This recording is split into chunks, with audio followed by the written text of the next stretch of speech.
So నేనేం నమ్ముతానంటే మనిషి గొప్పడు అందరికంటే. అతని కళలు కానీ, అతని ఆశయాలు కానీ, అతని అలవాట్లు కానీ అతని జీవితంలో ఎంత ముందుకు తీసుకెళ్తాయి, లేదంటే ఎంత వెనక్కి విసిరేస్తాయి. అది అతని కళలు గొప్పవైతే పైకెక్కుతాడు, అతని అలవాట్లు ఆశలు చెడ్డవైతే కిందకి పడిపోతాడు. ఇలాంటి చాలా చిన్న చిన్న సంఘర్షణలు, మనకుండే మామూలు భయాలు, మామూలు కోపాలు, మామూలు ఇష్టాలు మనం దాదాపుగా మాట్లాడుకోవటం మానేసాం. మనం అందరం ఎక్కడికో చూస్తూ మాట్లాడుతున్నాం, ఎంతో దూరంగా చూస్తూ మాట్లాడుతున్నాం. ఫోన్ చూస్తూ హలో చెప్తున్నాం పక్క వాళ్ళకి, టీవీ చూస్తూ భోజనం చేస్తున్నాం.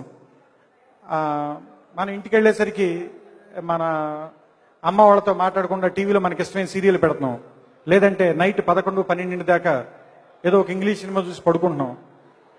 మనం మాట్లాడుకోవటం మానేసాం. మనం ఏమీ చేయక్కర్లేదు.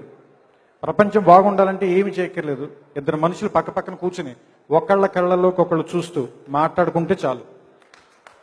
సో ఇలాంటి చిన్న చిన్న విషయాల్ని,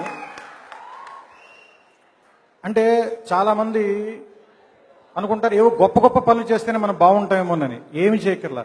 సరిగ్గా ఊపిరి పీలిస్తే మనిషికి 98% జబ్బులు రావు. మనం అదే పని చేయం. దాని బదులు డబ్బులు పెట్టి సిగరెట్ కొనుక్కుని కాల్చి చచ్చిపోవడానికి రెడీ చేస్తున్నాం. మనం ఏం చేయాలి? గాలి ఫ్రీగా దొరుకుతుంది, అది పీల్చాం. డబ్బులు పెట్టి సిగరెట్ కొనుక్కుని కాలుస్తాం.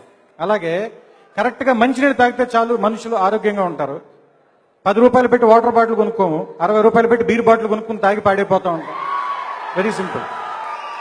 అలాగే చాలా, ఎందుకంటే ప్రపంచంలో గొప్ప విషయాలన్నీ దేవుడు, అమ్మా నాన్నలు ఫ్రీగా ఇచ్చారు మనకి. చాలా ఉచితంగా ఇచ్చేశారు. వాటికి ఖర్చే లేదు అసలు. వాటికి అసలు ఖర్చు పెట్టాల్సిన పని లేదు. కానీ మనం ఏం చేస్తున్నామంటే ఎక్కువ డబ్బులు ఖర్చు పెట్టి బ్యాంకాక్లు వెళ్ళి, దుబాయ్లు వెళ్ళి, అమెరికాలు వెళ్ళి మరీ అనారోగ్యాన్ని కొనుక్కు తెచ్చుకుంటానంటే దానికి వాళ్ళు మనం ఏమీ చేయలేదు.